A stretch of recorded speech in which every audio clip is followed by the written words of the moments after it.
ce nouveau numéro des Petits Déj Pro, le 33e. Donc la thématique ce matin, c'est la préparation mentale du dirigeant, de l'entrepreneur, du décideur, par extension. On a le plaisir d'accueillir Christophe Lehoux ce matin, de la société YouPerf Consulting. C'est un plaisir de t'avoir ce matin. Merci. Juste un petit rappel, à la suite de ce Petit Déj Pro, on aura le plaisir d'avoir des séances gratuites offertes par Emmanuel Bagas sur la réflexologie. Donc si vous êtes intéressé, elle est juste ici, vous pouvez venir la voir et c'est des sessions de découverte de à peu près 15 minutes.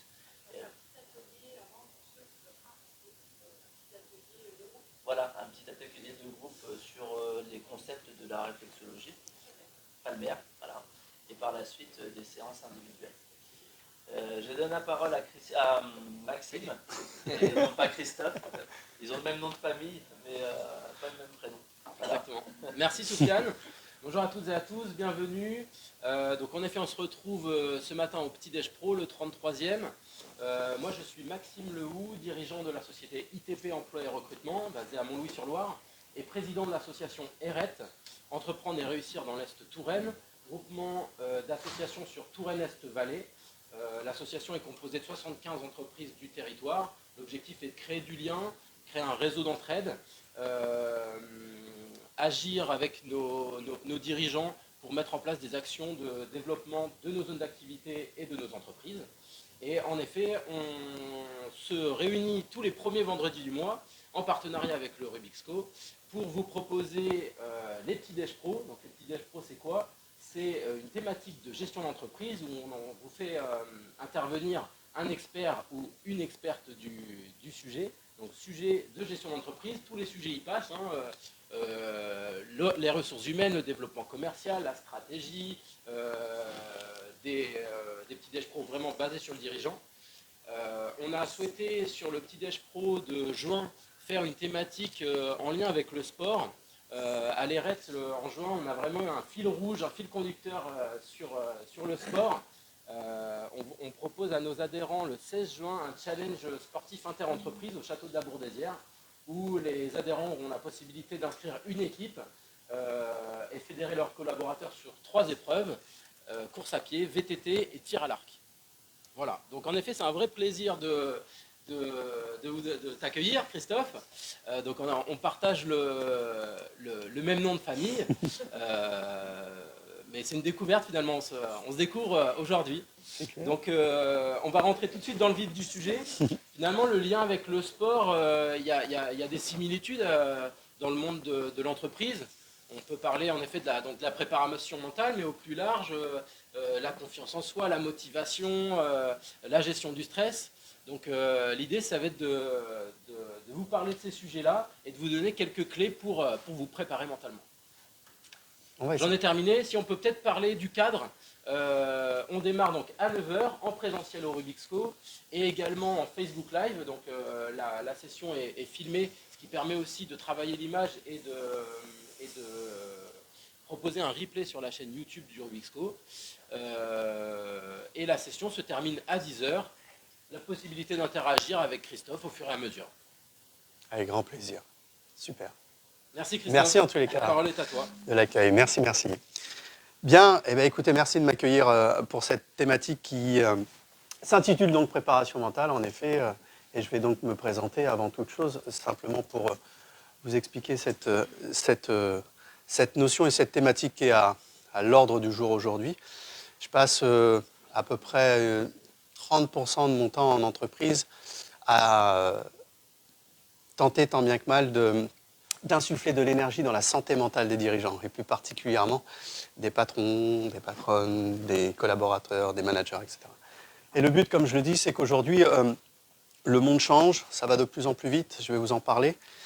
L'évolution est de plus en plus rapide, les organismes vont plus vite, et l'individu doit s'adapter de plus en plus. Et souvent, il faut mettre un sacré coup de collier pour pouvoir justement répondre présent, à la fois professionnel, mais aussi personnel. Alors, je vais me présenter et je vous remercie de m'accueillir. En effet, je suis Chris. J'ai une particularité dans mon métier, donc j'ai 2 métiers en un. Je suis un ancien sportif dans le football, j'ai joué à Tours et j'ai fait un parcours classique, semi-professionnel, comme il se doit. Et très rapidement, j'ai intégré ce que l'on appelle l'univers de la préparation mentale, du coaching mental. Pour la faire simple, un sportif doit maîtriser 4 domaines. Son physique, voilà, ses qualités athlétiques, qui vont être son endurance, sa puissance, sa vitesse, etc. La deuxième strate, c'est tout ce qui va être sa technicité, ce que l'on appelle sa gestuelle, son service, son smash, sa course, sa nage, etc.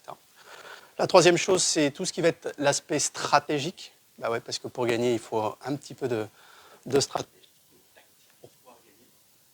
Et le quatrième, c'est l'aspect du mental. Et donc là, moi, aujourd'hui, je suis un coach mental et j'accompagne des sportifs de très haut niveau où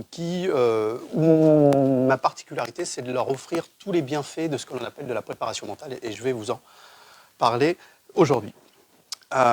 C'est des sportifs, j'ai fait 10 ans au TVB, ça m'a ouvert aux portes de l'équipe de France, j'ai fait les Jeux Olympiques de Rio, actuellement je suis en train de préparer Paris 2024 avec 2 belles équipes de France.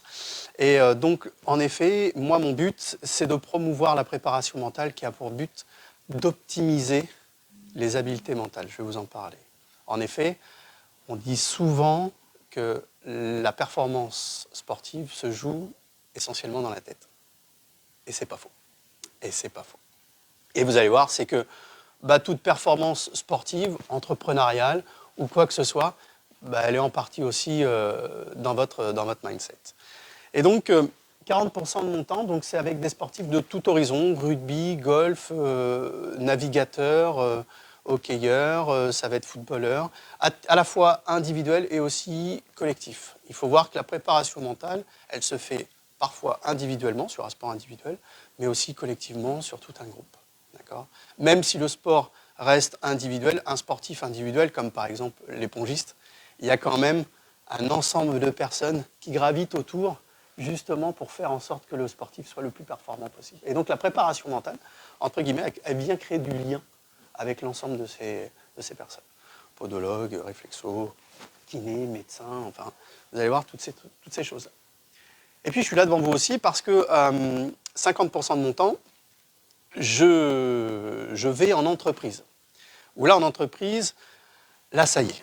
On commence à s'installer en matière de... Les Français sont dans l'ouverture, de l'accompagnement pour essayer d'atteindre un plus haut degré de performance. J'ai 46 ans, j'ai commencé dans les années 2000, ce métier. Là, parler d'accompagner un dirigeant pour pouvoir promouvoir sa performance, c'était encore un peu dur. Là, ça y est. On commence à y venir. Pourquoi on y vient ? Parce que à l'extérieur de nos frontières, c'est déjà fait depuis longtemps, quoi, en fait. Et nous, on est encore un petit peu à la traîne sur cette notion-là. Et donc, j'accompagne des dirigeants, des collaborateurs, des managers pour optimiser leur potentiel humain et organisationnel. En fait, le concept, et donc j'ai créé ce cabinet YouPerf, qui a pour but de répondre à toute problématique que peut rencontrer une personne dans l'entreprise, que ce soit humain, organisationnel, structurel, de l'équipe, de la communication, etc. Et donc, YouPerf est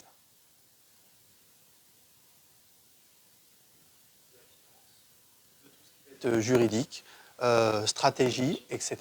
Et le but, c'est, parce que j'adore, parce que la préparation mentale, elle est là aussi, elle est là pour nouer ce qu'on appelle tout ce qui est approche systémique, en fait. Et donc, ce qui nous unit aujourd'hui, c'est la notion de la performance. Pourquoi ? Parce que dans le sport de haut niveau, comme dans l'entreprise, ce qui unit souvent les deux, c'est la performance. Et l'entreprise est très friand de savoir comment un sportif de haut niveau ou une équipe sportive réussit à atteindre le succès.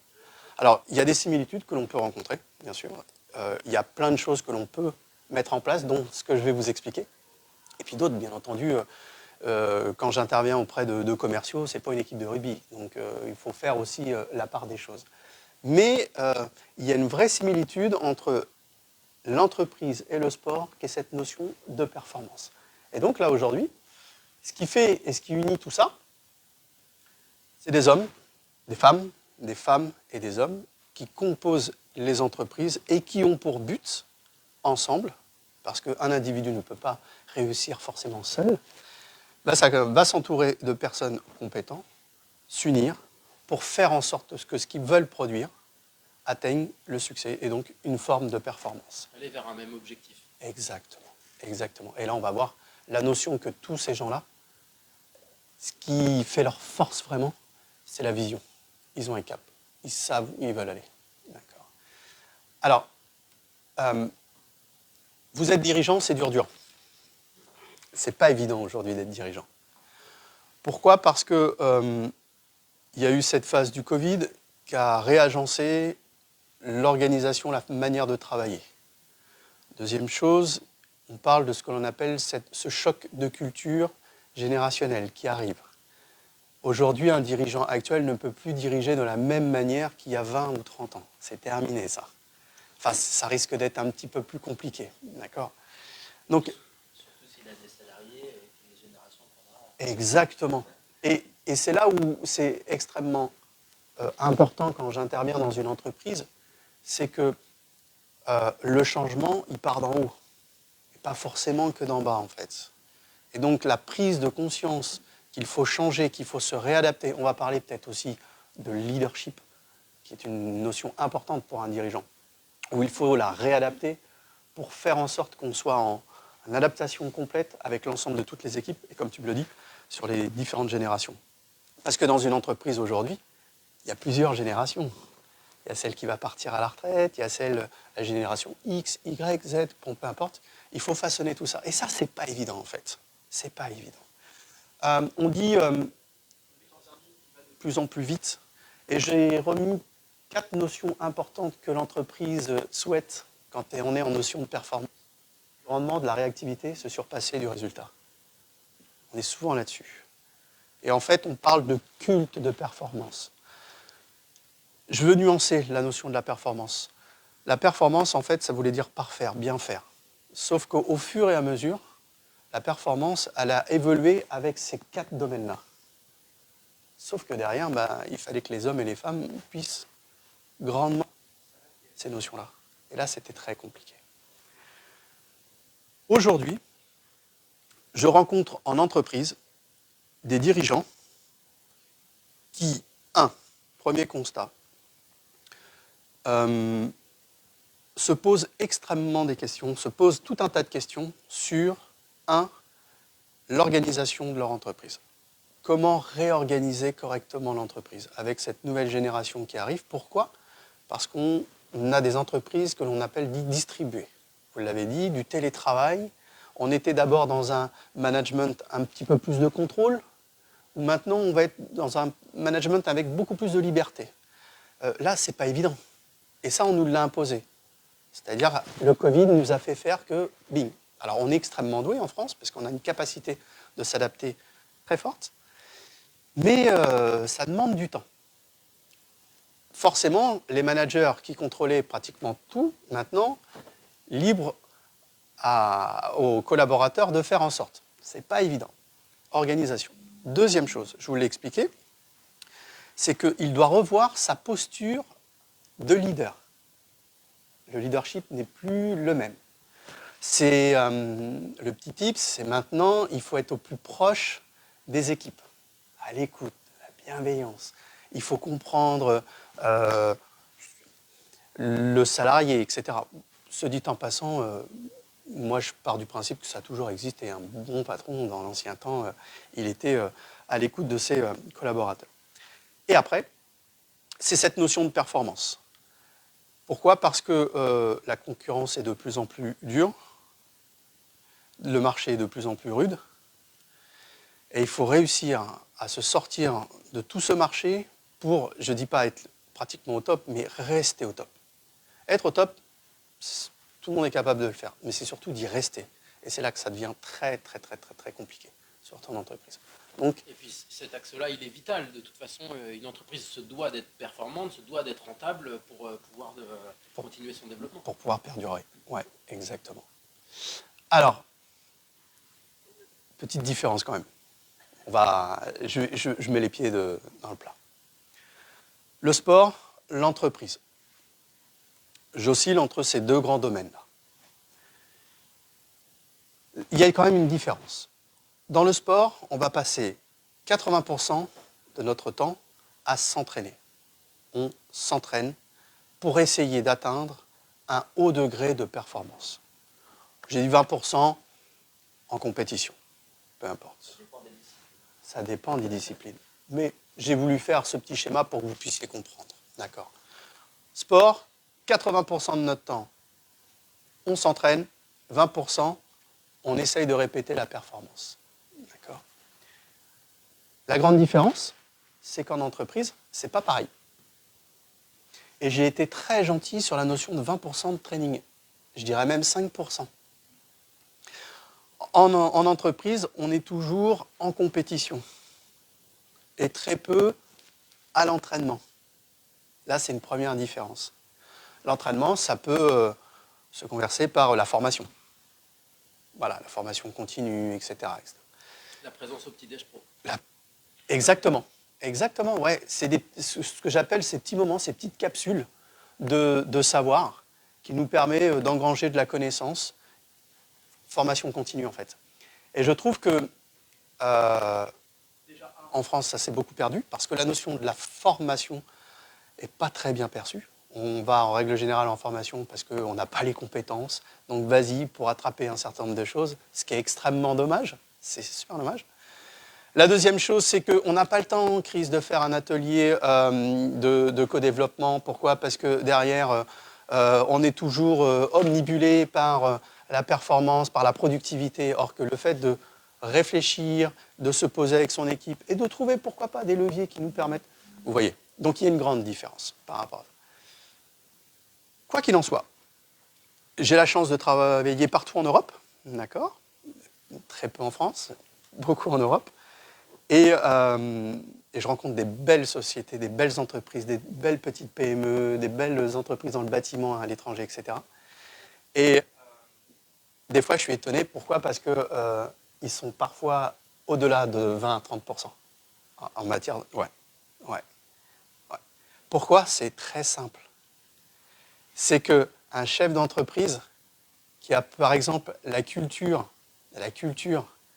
de transmettre de la compétence, ce qu'on appelle augmenter les compétences et les talents de ses salariés, là, c'est par exemple une fois tous les 15 jours, il y a un atelier, le qui est qui, comment on fait, comment on entretient les choses. Ouais. C'est vraiment top, top, top. Donc, la première sensibilisation, c'est que la part que vous avez dans l'entraînement.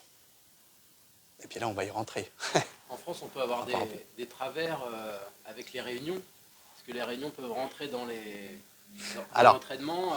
Alors, là, tu es en train de me la fourber, là. C'est pas ça. En fait, il existe... Si tu tombes sur l'aspect réunionnite, là, et 90% des réunions, c'est de la réunionnite. Dans le sens, je plaisante, mais je veux choquer en disant on se rassemble pour pouvoir dire quelque chose, mais derrière, il n'y a pas grand-chose qui se passe. On est très fort pour mélanger beaucoup de choses dans une réunion. C'est-à-dire qu'en sport, quand on fait un brief ou débrief, c'est hyper bien structuré. D'accord? C'est cadré. Et en règle générale, on arrive en réunion, c'est moins bien structuré, ça déborde. Il y a trois types de réunions. La réunion d'information, la réunion de prise de décision ou la réunion de réflexion. En fait, on mélange tout ça. Et souvent, dans des codires, ça part tout azimut. Et j'ai envie de dire non. Là, on n'est pas dans du développement. Mais dans du développement, c'est vraiment quand c'est en dehors de toutes ces choses-là, que c'est des ateliers avec des vraies thématiques et avec une vraie particularité de vouloir faire développer quelque chose, quoi. Là, c'est super. Encore une fois, c'est qu'est-ce qu'on veut de cette réunion-là, on se fixe un objectif et on part avec une mise en action, quoi. Exactement. C'est extrêmement important, ça. Alors, le premier truc. Bonjour. Première des choses. Allez. Je vous ai dit que ma force, c'est de m'intéresser à vous. Ce que vous faites, ok, dans votre entreprise, il n'y a pas de problème. Premièrement, la préparation mentale, c'est vous. Et c'est de commencer par vous, déjà. Vous êtes un être humain, tête, corps, pas de problème, ok. Vous avez cette partie personnalité comme vous avez. Mais ce qui va être intéressant, pour démarrer votre préparation mentale, rien ne se fait sans votre énergie. Ça peut vous paraître très très simple, mais l'énergie est au cœur de tout. D'accord? Bon, je vous avoue que là, en matière d'énergie, on n'est pas encore dingue-dingue. Hein, on n'est pas dingue-dingue. Pourquoi? Parce que, si je peux me permettre cette notion de la performance, nous, les Français, on a une tendance à voir la performance comme bon ben ça va plus, rien ne va, donc on va réagir par rapport à notre notion de performance. On n'est pas dans un système d'anticipation de la performance. On va chez le médecin parce qu'on est vraiment malade. Or que dans d'autres, on n'est pas malade, on s'entretient notre énergie pour éviter de... Vous voyez. Et en fait, l'énergie, elle est importante lorsque vous êtes à la tête d'une entreprise, que ce soit 5, 10, 15, 20 ou 200 ou 300 personnes. L'énergie est indispensable pour bien fonctionner. Et donc l'énergie, elle est de deux premières choses. Je reviens sur la notion de sport, le sommeil. La qualité du sommeil est indispensable. C'est l'un des premiers ingrédients pour redonner de l'énergie. Et là, c'est compliqué. Alors c'est vrai, quand on est là-haut, on se pose tout un tas de questions, on a du stress, de l'anxiété, on a du mal à pouvoir bien dormir. Chris, je ne m'endors pas à 21h30, tranquille, comme ça. Non. Mais...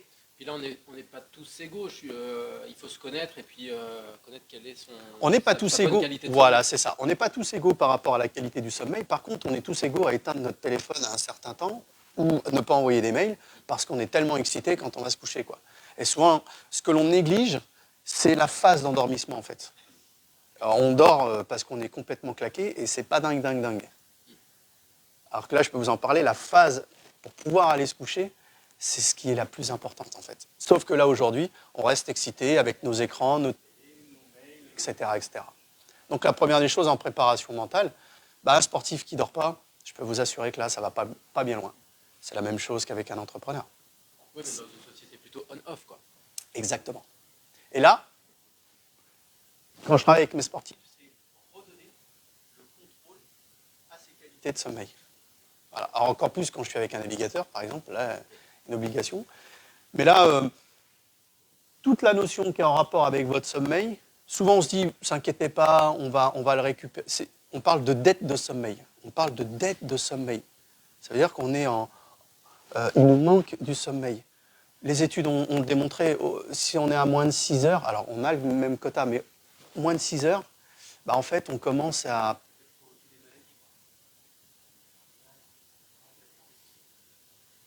Ça a énormément une influence sur le cortisol. Faire une micro-sieste permet de redescendre le cortisol, qui est l'hormone par rapport au stress. Donc, voilà. Deuxième chose, là on y vient, l'alimentation. Ouais, c'est clair. Manger correctement, équilibré. Je ne vais pas vous faire un cours là-dessus, mais essayer de retrouver un contrôle alimentaire. C'est la richesse absolue. La qualité de ce que l'on mange, je dis souvent, c'est la qualité de la manière dont on va penser les choses aussi. Donc on tournait vers les fast-foods, tourner vers beaucoup de choses. On va se faire une entrecôte avec on est bien d'accord. Mais en fait, c'est le carburant, quoi. C'est le carburant. C'est la qualité de l'essence que tu mets dans ta voiture. Photo. Et alors là, encore une fois, on se dit, on verra, ne vous inquiétez pas, tout est bien. Et malheureusement, le corps, c'est une éponge. Il perçoit cette notion-là. Une activité. Ouais. Il est important aussi de pratiquer une activité sportive. Pourquoi sportive? Alors, la course à pied, le vélo, tout ce que vous voulez, le tai chi, le chi, peu importe l'activité. Faites une activité. Pourquoi? Parce que ça sécrète des hormones de bien-être, la dopamine, la sérotonine, qui fait que, on est bien. Pléthore de dirigeants, de grands patrons font de la course à pied, font du vélo, font des choses. Ouais, mais ça, c'est pas anodin, en fait. Et vous voyez que quand on fait du sport, souvent, on arrive à trouver quelques solutions à nos problèmes que l'on a la semaine et qui nous permettent d'anticiper. C'est très, très bien. Donc, les 3 premières choses que je vous invite en termes de préparation mentale pour un dirigeant, et moi, je viens là pour voir la qualité du sommeil, comment vous dormez, comment vous mangez, et est-ce que vous faites une activité physique, sportive, comme vous le voulez. Bien sûr, bien sûr. Hier, on était sur le challenge Mmh. de Kawash, Mmh. et on a discuté justement avec un des organisateurs qui disait que le sport en entreprise devrait être beaucoup plus poussé. Oui. Est-ce que toi, tu penses qu'il y a un levier par rapport à ça? Qu'est-ce qu'on pourrait faire et comment est-ce qu'on pourrait sensibiliser les dirigeants Il y a une fédération, hein, le sport en entreprise, et promouvoir le sport en entreprise, je trouve ça extraordinaire. Quand j'ai démarré mon métier, j'ai essayé de faire ça et on m'a fermé la porte au nez. Aujourd'hui, oui. J'y crois, en fait. Pas forcément dans le sport, mais en fait, je crois à l'événement qu'il y a eu hier parce qu'il y a tout un tas de choses derrière le sport. Il y a un rassemblement, on décontextualise les salariés, on les fait partager des moments assez sympas. Le chef, là-haut, il redescend, il met ses baskets, il est avec tout le monde. Et puis, ça permet aussi tout ce qui va être prévention, maladie, risque. Et je trouve que sensibiliser à la fois les salariés sur la santé, à la fois santé mentale, mais santé bien-être, est une notion, je pense, indispensable. Je pars du principe que viens travailler chez moi, toute ton énergie et repars chez toi et puis essaye tant bien que mal de le faire. Ce qui pourrait être intéressant, c'est viens chez moi, je t'utilise ton énergie. L'énergie que tu me proposes, je puisse aussi l'entretenir. Par l'extension de la question de Christine, est-ce que c'est pas culturel, c'est-à-dire que tu as visité d'autres pays, Ouais. on parle notamment au Japon où Ouais. le sport est vraiment ancré dans l'entreprise. Les États-Unis, ouais. D'autres pays, Les États-Unis, la Suède, le Danemark, tout ça, c'est ancré en eux en fait. C'est dans leur propre culture. Les Suédois, ils viennent en vélo. Enfin, je veux dire, voilà, le Français, lui, il vient en voiture à 500 mètres. Non, mais il va à la salle en voiture. C'est tout un tas de choses. Et c'est toute une culture. Mais on y vient de plus en plus. Je pense qu'on commence à faire de plus en plus d'efforts. On commence à y venir. Et puis, c'est surtout que l'OMS nous dit qu'on n'est pas en bonne santé. Donc, à un moment donné, puis ça coûte de l'argent d'avoir des salariés qui ne sont pas en bonne santé. C'est ça, ouais. Donc, à un moment donné, il faut qu'on... Et là, nous, les Français, on n'est pas dans un système de prévention, on va être dans un système de réactivité sur le système de sport. En fait, une entreprise, c'est un collectif, donc je pense on s'en sort gagnant que nos collaborateurs soient en les physiques. Ouais. Et puis après, ce qui est intéressant, c'est la notion de...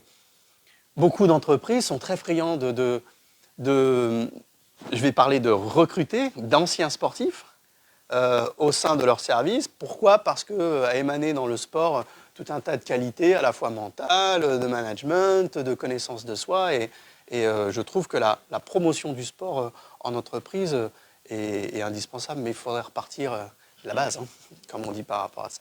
Et puis la dernière petite chose, je vais vite, c'est-à-dire qu'en préparation mentale aussi, vous vivez en fonction de 5 domaines de vie que vous avez. Vous êtes en train de m'écouter, il y a 5 domaines. Votre domaine perso, vous, votre couple, votre famille, votre travail et votre domaine social. Tout est lié. Tout est lié. C'est une approche qui est liée. Si votre travail ne va pas, ça a des conséquences sur l'ensemble des autres domaines. La préparation mentale, elle est là aussi pour voir l'ensemble de tout ce qui se passe dans ces domaines-là. Parce que si vous travaillez d'un côté, mais... Travailler sur toutes ces sphères. C'est ça, en fait. Et donc, on parle, j'aime pas le terme d'équilibre, mais d'harmoniser. Une dirigeante qui arrive à harmoniser sa vie pro, vie perso, sa charge mentale, etc., elle se situe là-dessus, sur tous ces domaines-là. Et donc, souvent, on est à 80% dans le domaine pro, puis le reste, on essaye de voir si on a un petit peu de place. Ça a des conséquences. La préparation mentale, Il y en a un qui est dans le rouge, quoi. ça c'est clair. Et là, tu es dans la chose. Allez, on y va sur le mental. Première des choses, c'est que pour la faire simple, le mental est composé de vos émotions, de vos pensées, de vos réflexions, vos jugements. C'est tout un tas de choses, Il se situe là-haut. Mais ce petit schéma-là, ça vous permet de vous exprimer comment vous fonctionnez mentalement. Tout part de vos pensées. Je fais très vite. Hein. Tout part de vos pensées. Vos pensées sont influencées par votre écosystème. Les personnes avec qui vous vivez, ce que vous faites dans votre vie, ou le soleil, la pluie, bref.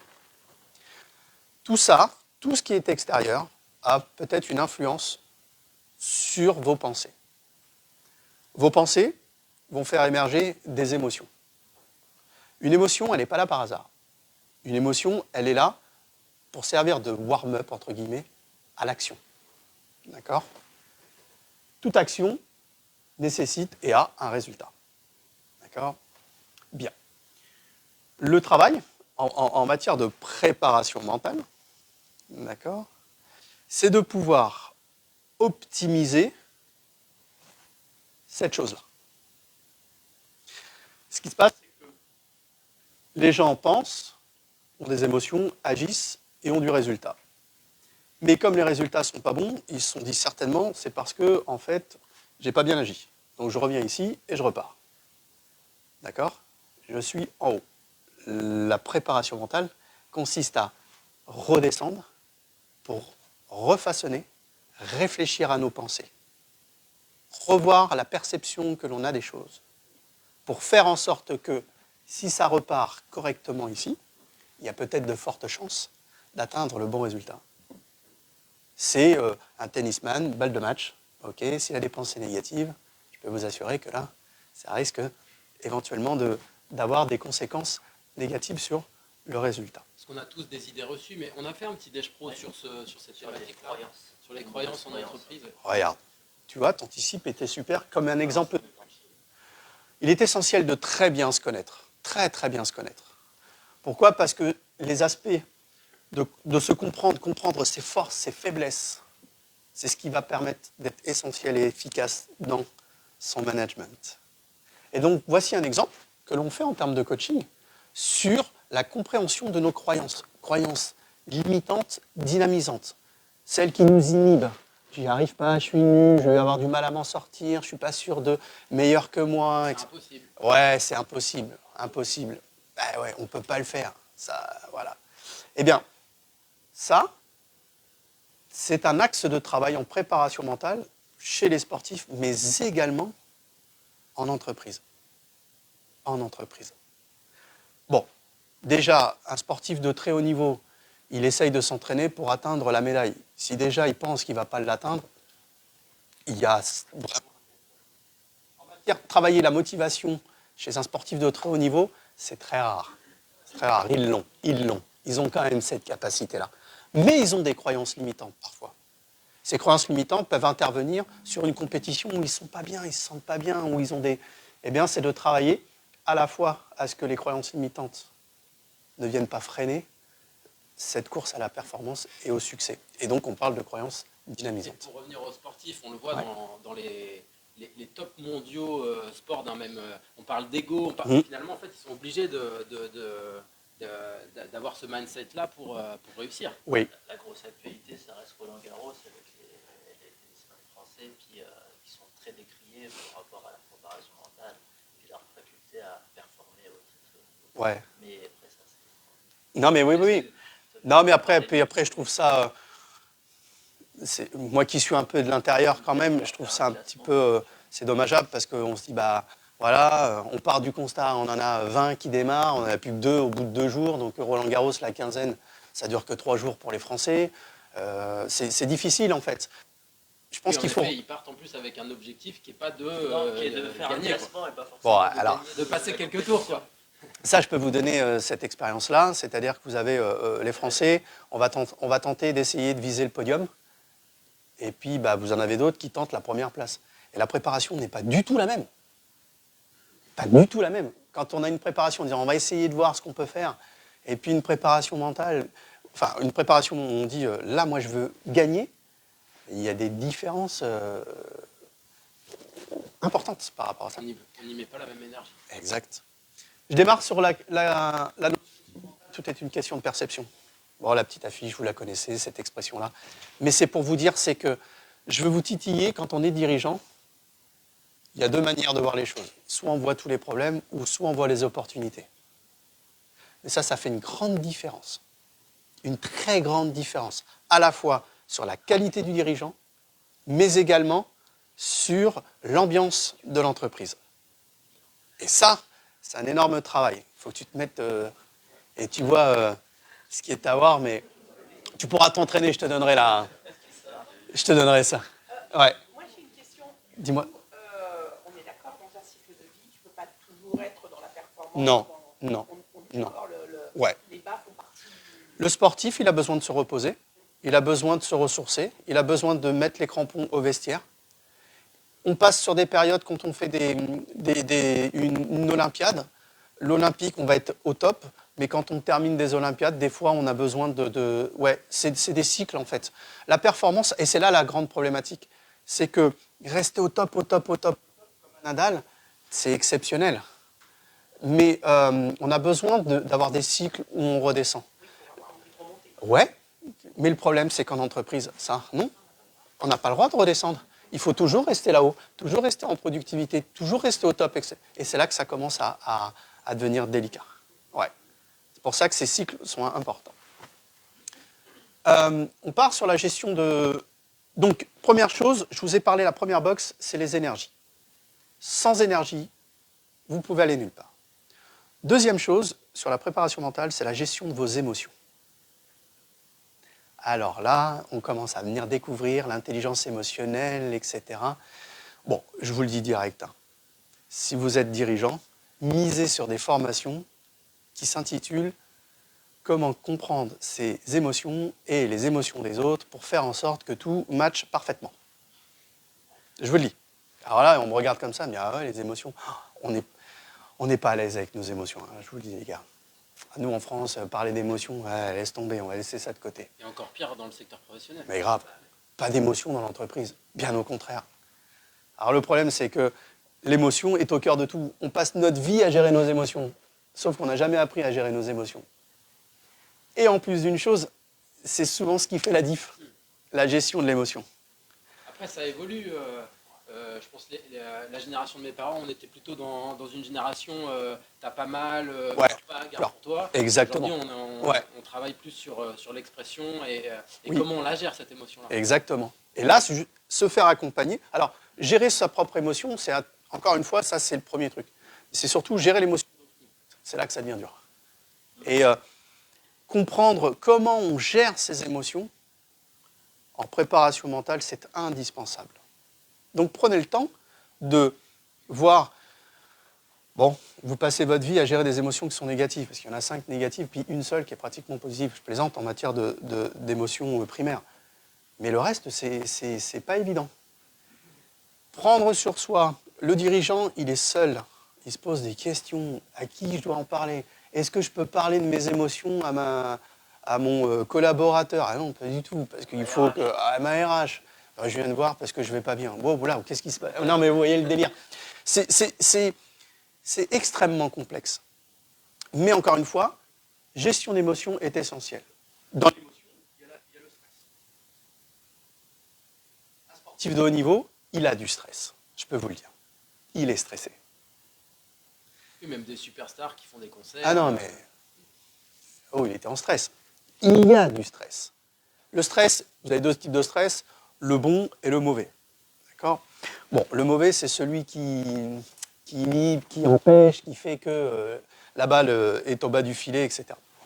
Mais gérer son stress est essentiel. Et on a des bonnes techniques pour gérer ça.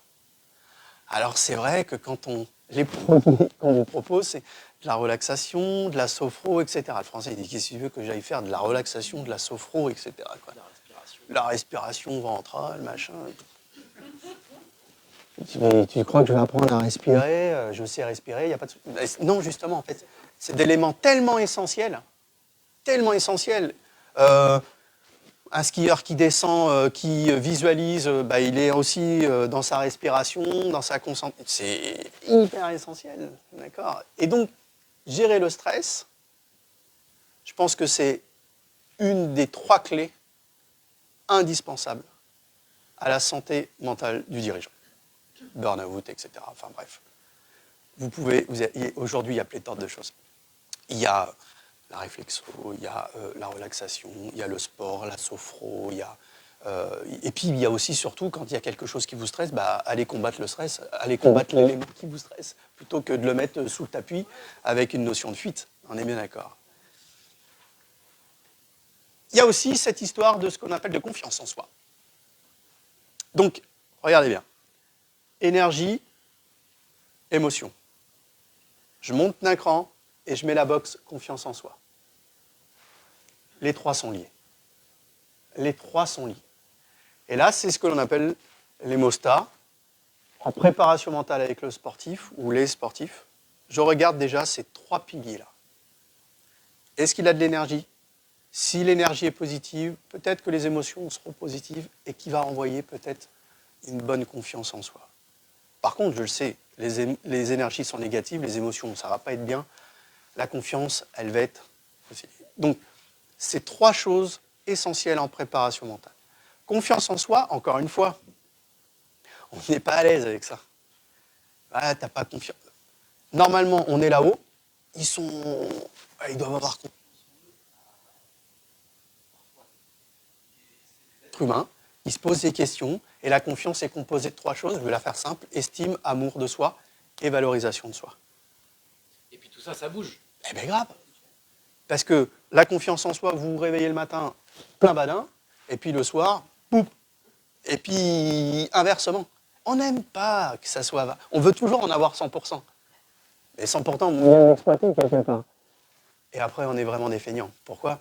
Parce qu'on a des opportunités qui s'offrent à nous dans notre vie de tous les jours pour pouvoir la gonfler.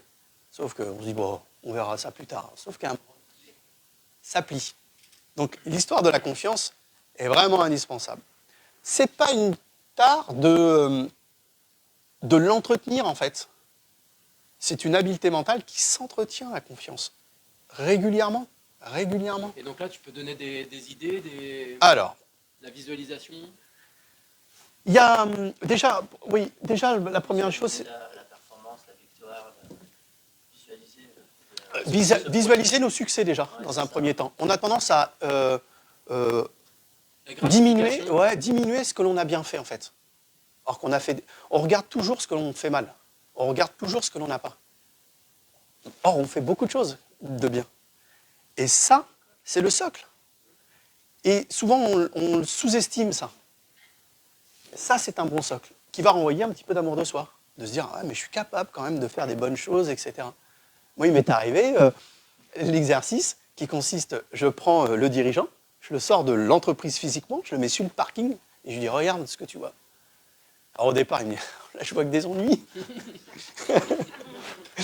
Et puis à la force des choses, il me dit, ah, mais après il se dit, ouais, j'ai quand même réussi ça, j'ai quand même fait ça. Il y a quand même, je dis, il y a quand même 180 personnes qui travaillent dedans, quoi. Et là, ça rebooste, ça redonne un semblant de confiance, quoi. Ce qui donne aussi... C'est de la prise de hauteur. Ouais. Et ce qui donne aussi de la confiance, c'est la reconnaissance. C'est de la reconnaissance. Là-haut, la reconnaissance, c'est pas beaucoup. Hein. Donc c'est pour ça que c'est bien de s'auto... Se faire accompagner, ouais. En gros, c'est ça. Et se faire accompagner. Et se faire accompagner, Ouais. ouais. C'est prendre du recul, en fait. Je vous ai parlé aussi de cette notion, c'est que énergie, émotion, confiance. Un coup que ça c'est bloqué, là on va pouvoir passer à qu'est-ce que je veux atteindre. C'est-à-dire le but. Et ça, le dirigeant, il doit travailler sa vision. Un sportif de haut niveau, une équipe de France ou quoi que ce soit, elle a une vision. Hein, quand je suis arrivé, j'ai eu la chance de participer aux Jeux Olympiques à Rio avec l'équipe de France. Laurent Tilly a dit « Jeux Olympiques ». Et il a sorti, il a dit « Voilà comment on va s'y prendre ». Boum. La vision claire, précise, nette. Préparation mentale, elle sert à définir où est-ce que je veux aller et ce que je souhaite atteindre. Voilà. Étape par étape, tête par tête. Définir la vision. Ce qui va engendrer après. Alors, la vision, c'est le but ultime, être champion olympique. Et après, vous avez des objectifs, c'est-à-dire des paliers que vous désirez. Ça, c'est essentiel. Un dirigeant qui ne sait plus où il va, qui a les objectifs, on ne sait pas trop, qui ne sait pas bien structuré. En sport, on parle de planification. C'est pas bien planifié, là ça. Mais En fait, c'est difficile. On part en vacances, Ouais. on va à tel endroit, par quel chemin je passe, et qu'est-ce que j'amène, qu'est-ce que je prépare. C'est exactement ça. Quand tu vas faire une ascension ou que tu fais le GR20 ou quoi que ce soit, c'est exactement la même chose. Accompagner les dirigeants, c'est que quand tu arrives le matin, tu sais déjà ce que tu vas faire. D'accord? Tu sais déjà ce que tu vas faire. Ça veut dire que tu as déjà planifié la veille. Et là, il y en a beaucoup qui, bon, alors on va faire quoi? Sachant qu'on est quand même dans une société aussi où il y a des choses, enfin, faut gérer un peu l'inattendu, quoi. L'imprévu. Donc, Mais dans le sport, c'est la même chose. oui, Christine. Oui, du coup, par rapport à ton image, Maxime, on me disait, est-ce qu'il n'y a pas des dirigeants, par exemple, justement, qui ont des objectifs et des buts qui sont inatteignables? Enfin, je sais pas si c'est... Enfin, est-ce que Qu'est-ce qui est inatteignable? Non, mais... Toi, est-ce que on le voit un peu dans le responsabilité recrutement, c'est-à-dire que on veut la perle rare, à 5 pattes, un peu le profil inexistant, quoi. Mais donc c'est un peu dans le. Oui, c'est ça. C'est-à-dire qu'en même temps, quelquefois, est-ce qu'il ne faut pas aussi accompagner le dirigeant à se dire que entre ce que lui veut Oui. et la réalité du chemin, c'est... Alors, Enfin, si je dis ça à Elon Musk, je me fais virer. Mais je veux simplement dire, c'est qu'il y a une forme de réalité quand même. C'est-à-dire que tu n'y arrives pas tout seul, donc il faut emmener tout un tas de personnes qui, dans leur vision, considèrent que c'est réalisable, réaliste, atteignable, avec un défi, et que si on met bien les choses en place, ça peut devenir grand, très fort. C'est sûr. D'objectifs SMART, ouais. Mais dans SMART, il y a aussi ambitieux, donc il faut quand même un peu de rêve ou ouais. de challenge pour aller chercher. Ouais, mais je dis SMART, je dis même ambitieux plus, quoi. Faut se bouger un peu, quoi. Ambitieux, ouais, ambitieux à juste ce que je veux, mais il y a un moment donné, il faut y aller. Mais oui, il faut que ce soit vraiment atteignable avec l'entreprise. Parce que sinon, tu coupes le cordon de la réalité, la faisabilité, et là, on est... Et tu parles d'objectifs puissants. Ouais, je parle d'objectifs puissants. Ouais. Parce que la puissance embarque tout un tas de services, d'entreprises. C'est-à-dire que selon toi, plus l'objectif est puissant, plus a priori on va stimuler l'énergie pour y mettre, pour l'atteindre. Parfois, dans les collaborateurs, ça peut aussi inhiber un objectif trop loin. Il faut aussi les atteindre. Oui. Ouais. Il faut qu'il soit... C'est là où tu mets des paliers, quoi. Exact. On parle souvent des objectifs réalisables. Quand on est sur la définition des objectifs en début d'année, on essaie de les définir ce qui puisse être atteignable. Mais en même temps, je peux comprendre l'objectif d'avoir un objectif plutôt puissant pour penser à aller se dépasser. Il y a une différence quand même avec le sport et l'entreprise. Ouais. Il faut aussi nuancer les choses. Parce que le sport, c'est la gagne. C'est la gagne de la gagne de la gagne. On fait tout pour gagner, en fait. Il n'y a qu'un gagnant. Le reste, c'est que des perdants. Ouais. On est d'accord. Non, mais... Et quand tu ne gagnes pas, tu recommences. Donc, si tu mets des petits objectifs pour essayer de gagner, autant dire que si l'autre, il a mis des objectifs de puissance, on est bien d'accord. Il faut relativiser les choses. Mais j'aime bien cette phrase qui, si tu penses petit, tu vois petit, tu fais des choses petites. Donc tu as des choses peut-être petites. Si tu vois peut-être un petit peu plus grand, tu vas faire des choses grandes et tu auras peut-être des choses grandes et plus grandes. Mais le français, il va dire, ouais, mais si jamais tu te plantes, t'es déçu. On va pas se planter, on va essayer d'y aller. Et en fait, et c'est... Quoi qu'il advienne, c'est le chemin que tu parcours à essayer d'atteindre quelque chose de puissant qui te construit parfois peut-être plus que le fait de l'atteindre. Bien entendu, atteindre cette chose-là est important, mais les objectifs sont indispensables. Quand on parle avec les grands patrons, finalement, ceux qui ont réussi ou qui sont au top du top, ils partagent tous l'idée de dire la plus belle expérience, c'est le chemin. C'est pas là où je suis arrivé, là aujourd'hui, maintenant. Ouais, c'est beau ça. Mais dans la réalité, c'est quand même ce que tu as atteint quand même. Oui. Parce que si tu as fait... Oui, mais parce que c'est comment il y est allé, quoi. Ouais. Ah oui, ça c'est beau dans la littérature. Mais quand tu es sur le terrain et que tu as passé une Olympiade à essayer de t'entraîner et que tu es éliminé dès le premier tour, c'est pas le chemin que tu as parcouru. Hein. C'est quand même le fait que tu n'es pas Coubertin. Tu vois, il y a un moment donné, tu bascules quand même. Hein. Tu te dis, il y a quand même ce que j'ai atteint quand même. C'est important. Il y a une différence aussi. Non. Quand tu mets tout le monde dans le même bateau, en règle générale, c'est parce qu'ils veulent là-haut. Dans l'entreprise, c'est pas... Il y en a, c'est juste pour travailler, c'est peut-être juste pour... donc, c'est difficile aussi du dirigeant de faire adhérer aussi cette culture de la réussite, de la performance. C'est pour ça que aussi le terme de performance c'est compliqué, mais c'est pas forcément Après, on revient au bas, ce que tu disais, c'est la compréhension. C'est-à-dire qu'est-ce qui motive mes collaborateurs et puis semer les graines qui vont bien. D'où le fait de bien comprendre ces notions-là. sur ses objectifs. La motivation, bah, elle est indispensable. Hein. La motivation. Donc, un coup que j'ai fixé les objectifs, d'accord, je vais commencer à faire des choses. La motivation va donc venir. N'attendez pas d'être motivé pour faire, ça ne marche pas ça. Ça ne marche pas. La motivation naît du mouvement en fait. Plus vous faites, plus vous allez être en mouvement. Deux types de motivation. La motivation intrinsèque, ce que vous avez en vous, ce qui vous fait plaisir, la connaissance, la compréhension, tout ce qui vous plaît d'ouvrir votre entreprise et d'y aller. Et la motivation extrinsèque, c'est peut-être à l'extérieur, c'est-à-dire l'argent, les récompenses, etc. Il faut bien comprendre ces notions-là. Il faut bien comprendre vos propres leviers motivationnels. Qu'est-ce qui fait que vous vous levez le matin? Des fois ça va, des fois ça ne va pas. Qu'est-ce qui fait que, en relation avec ces deux motivations, vous avez l'envie de faire? La préparation mentale, avec mes sportifs de haut niveau, mais avec aussi les entrepreneurs. Je travaille là-dessus pour comprendre leurs fameux leviers et aussi les freins.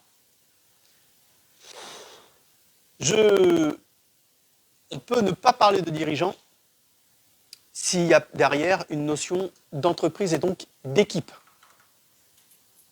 Et donc, le plus dur, messieurs, c'est de maintenir une motivation collective à l'heure actuelle, avec tout ce qui se passe, avec tout ce que fait que la société nous percute, les grèves, etc., etc. C'est un petit slide pour vous dire que le dirigeant, il doit renforcer les bonnes relations dans l'entreprise.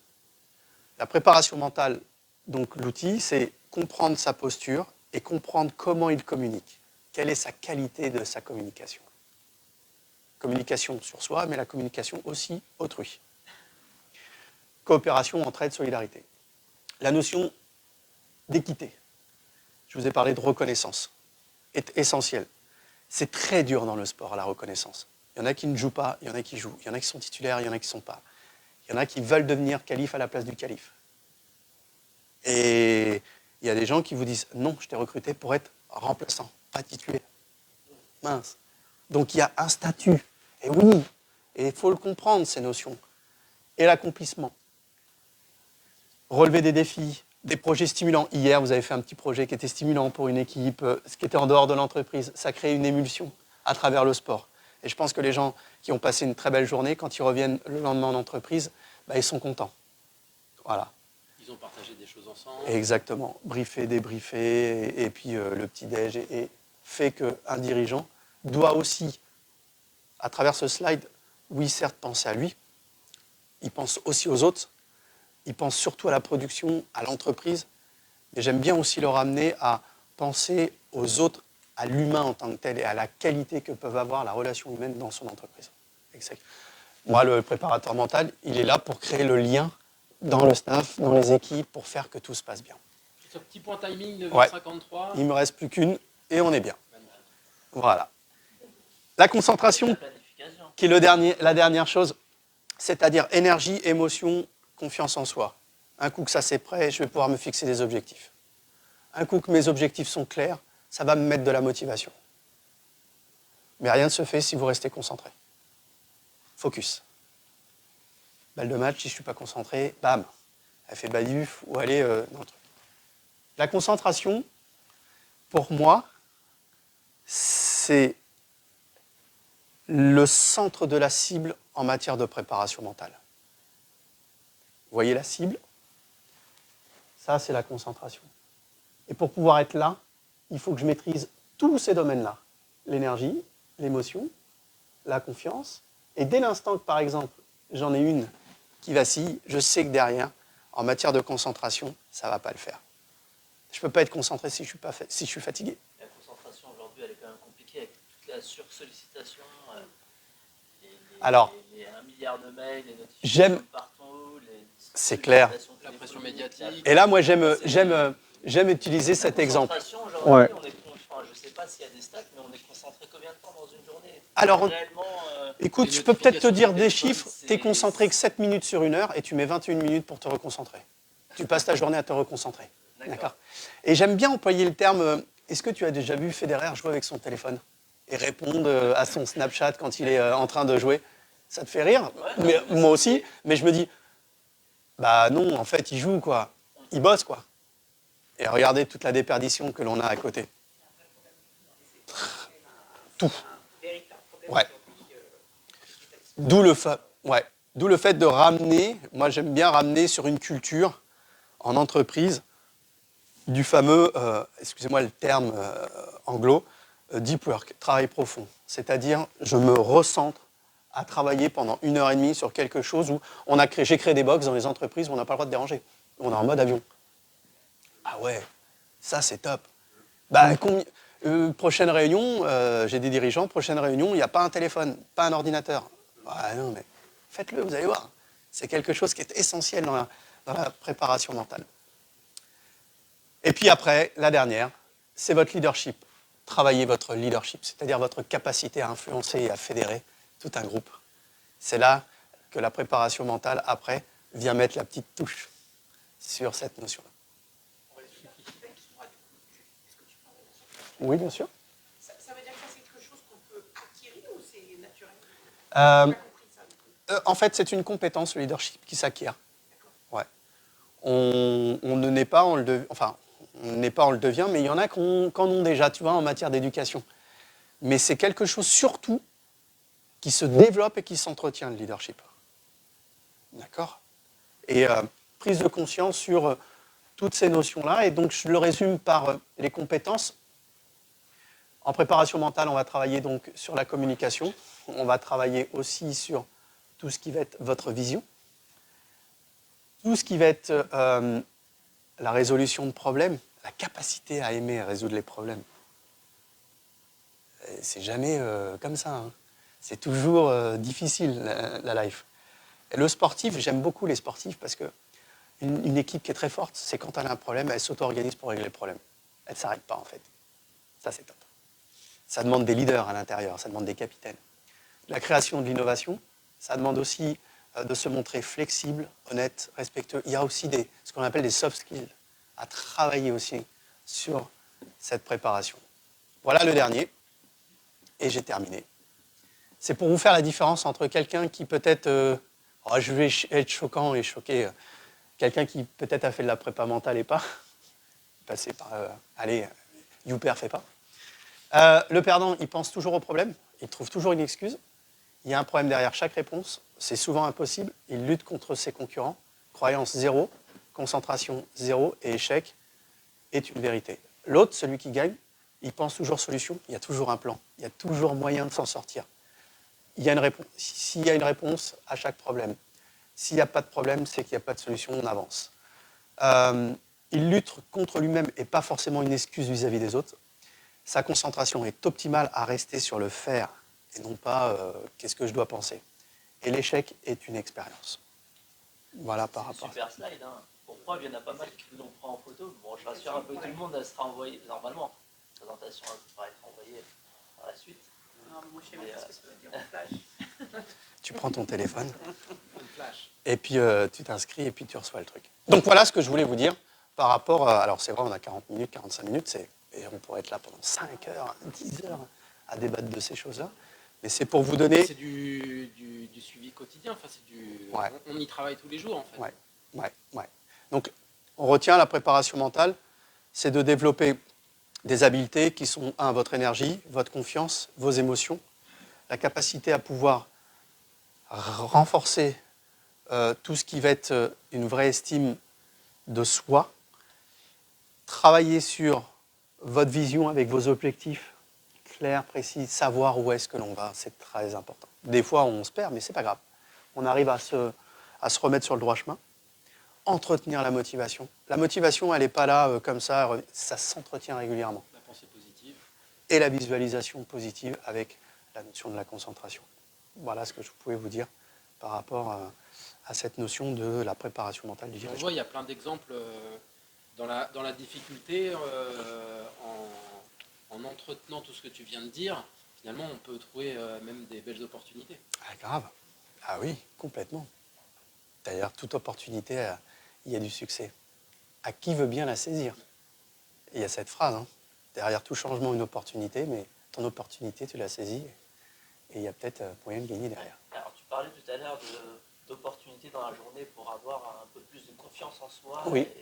et des opportunités qu'on ne prend pas forcément. Est-ce que tu peux développer un peu? Oui, exemple, c'est quelque chose qui peut...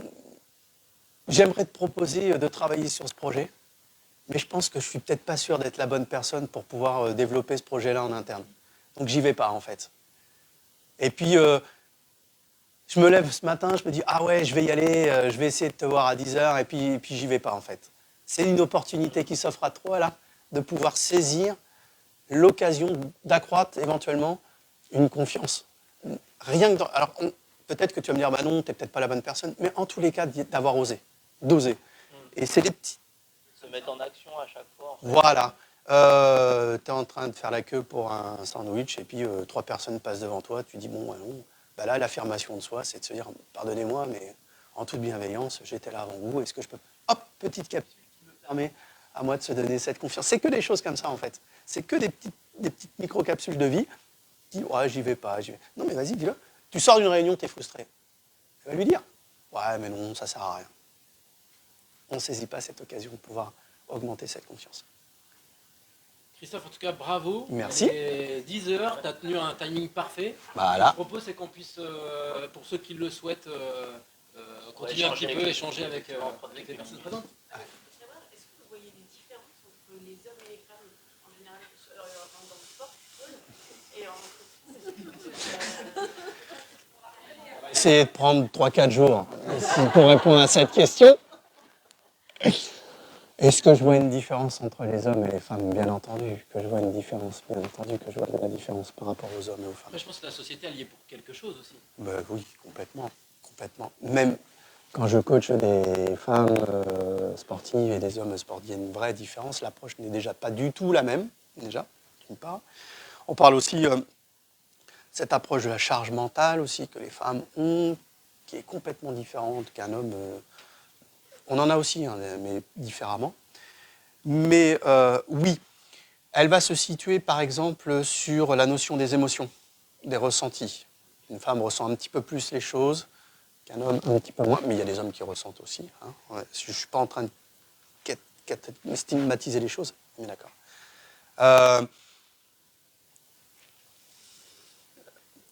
Une femme, par exemple, ça a besoin que ce soit clair, précis, pam, pam, pam. Mais c'est très dur dans la relation. La performance, elle est c'est très significatif, quoi. L'homme, un petit peu moins.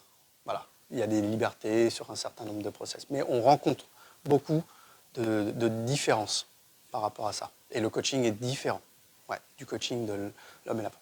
Alors on pourrait dire il y a un coaching homme, un coaching femme. Non, après le but c'est de pouvoir harmoniser un certain nombre de choses.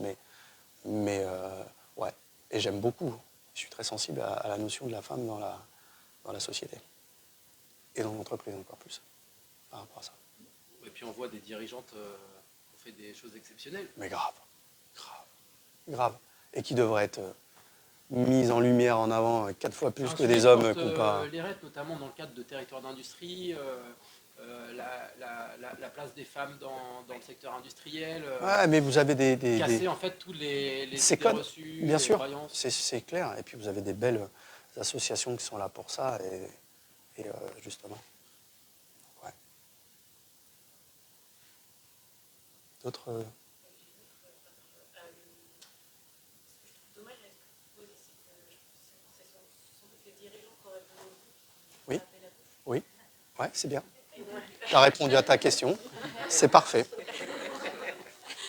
Parce que moi, par exemple, j'ai travaillé dans l'entreprise, notamment, c'est exactement ça dont ils auraient besoin. Donc, est-ce que vous les appréciez?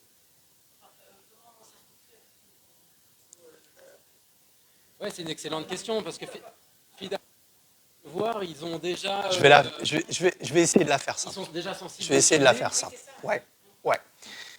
Aujourd'hui, si j'arrive, alors je ne fais pas cette chose-là parce que j'en ai la possibilité aujourd'hui, d'accord. Il y a des gens qui sont des coachs, qui vont se lancer, et qui vont aller démarcher les entreprises, d'accord, en disant je vous propose du coaching, vous en avez besoin, et ils vont sortir leur texte en disant le stress, le machin, vous avez ça, il n'y a aucun problème. Ça, je le fais pas. Déjà d'une chose, c'est que pour moi, mon histoire du coaching, c'est une histoire humaine. c'est des rencontres, c'est de la relation. Je n'impose jamais du coaching à quelqu'un, quoi que ce soit, ça ne marche pas. Si déjà la personne est dans l'ouverture du coaching, déjà il y a déjà la moitié des choses qui sont faites. Et j'ai la chance, je peux m'exprimer ainsi, j'ai la chance de rencontrer beaucoup de gens qui sont dans cette ouverture. Je n'ai jamais imposé ce coaching. Quand j'impose un coaching à un dirigeant, ça ne marche pas. Pourquoi perdre de temps? Il me dit, il veut me changer, il me dit de faire des choses que je n'ai pas envie de faire. Ce que je fais, c'est mal. Ouais, et puis on me dit que c'est dans l'air du temps, etc. Je passe mon chemin, je ne suis pas là.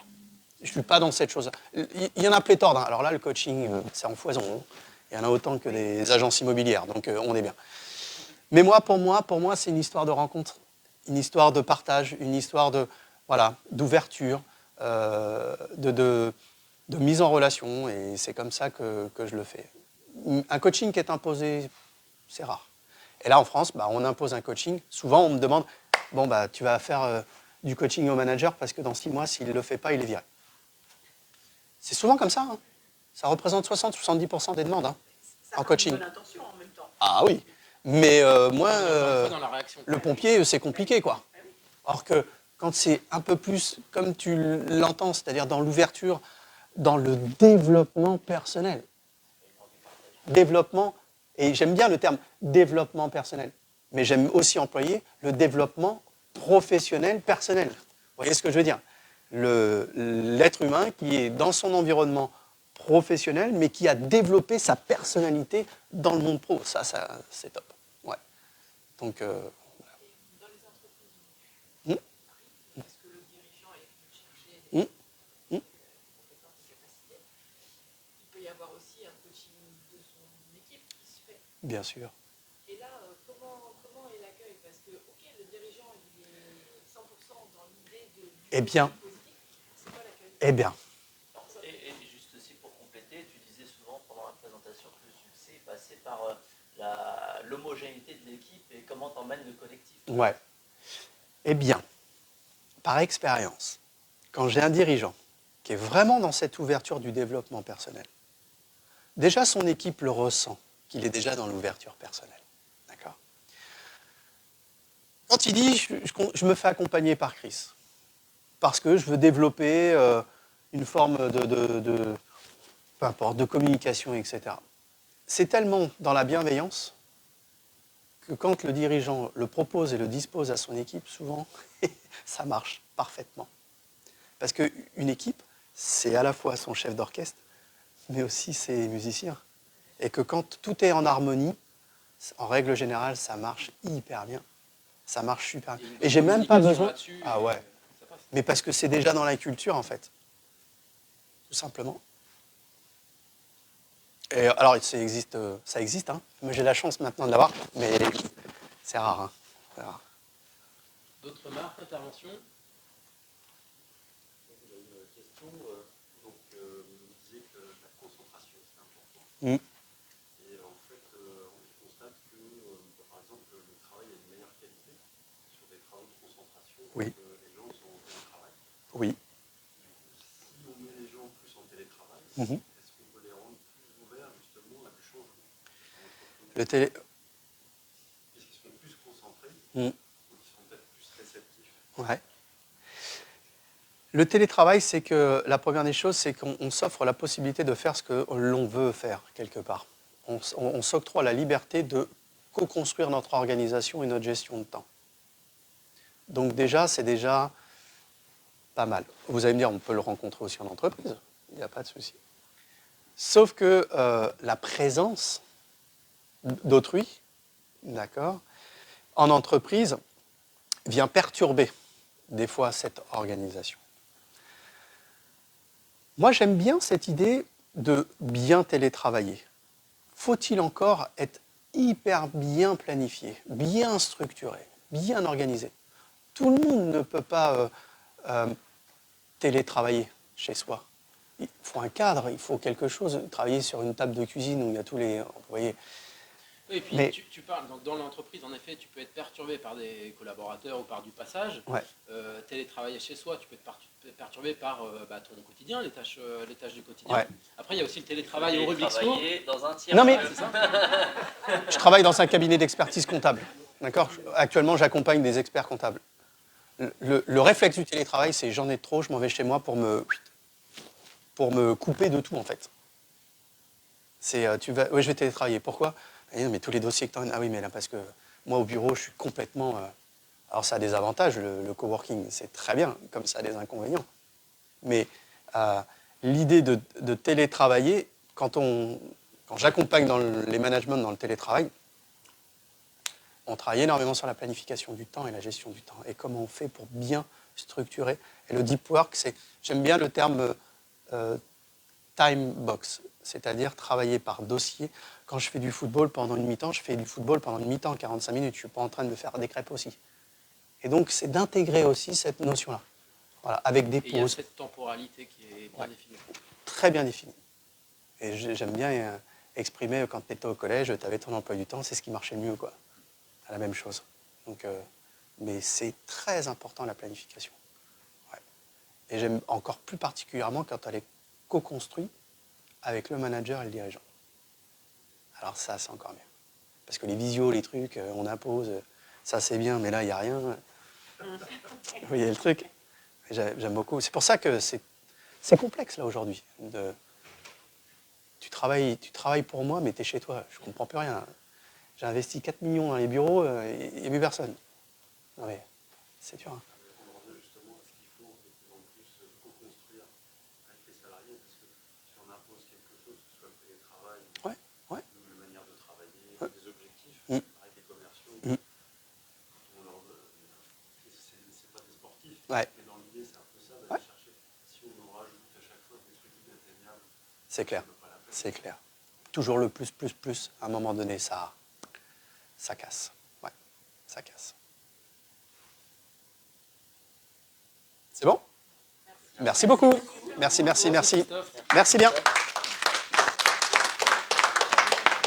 Alors, juste avant de finir, quelques dates à retenir. Donc, le prochain défi interentreprise. Le 16 juin, Château de la Bourdésière. Voilà. Dans la thématique sport du mois de juin, on avait donc ce petit déj pro sur la préparation. Aussi, à partir de vendredi prochain, on a le vernissage de l'exposition sur la thématique du sport, enfin du regard différent sur le sport, dont on a Camille aujourd'hui la présence de l'artiste. Donc ça sera à partir de vendredi prochain au Rubixpo.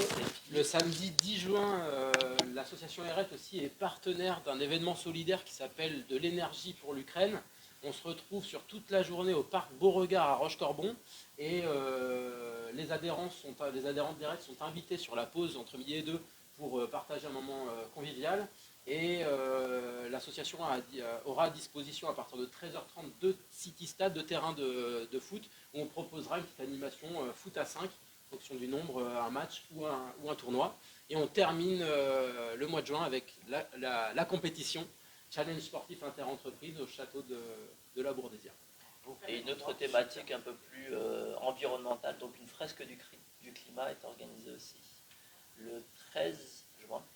Donc c'est un atelier collectif où on en apprend un peu plus sur le climat, les raisons pour lesquelles il y a une perturbation, et puis ça nous permet d'avoir une autre vision sur le sujet. On se retrouve pour le prochain Petit Déj Pro fixé le 7 juillet pour le 34e Petit Déj Pro. En tout cas, c'était un plaisir encore une fois de vous recevoir. Merci aussi aux personnes présentes sur Facebook. Encore bravo et je vous souhaite à tous de travailler votre préparation mentale. Merci pour cette performance ce matin. Et à bientôt. Merci beaucoup. Merci.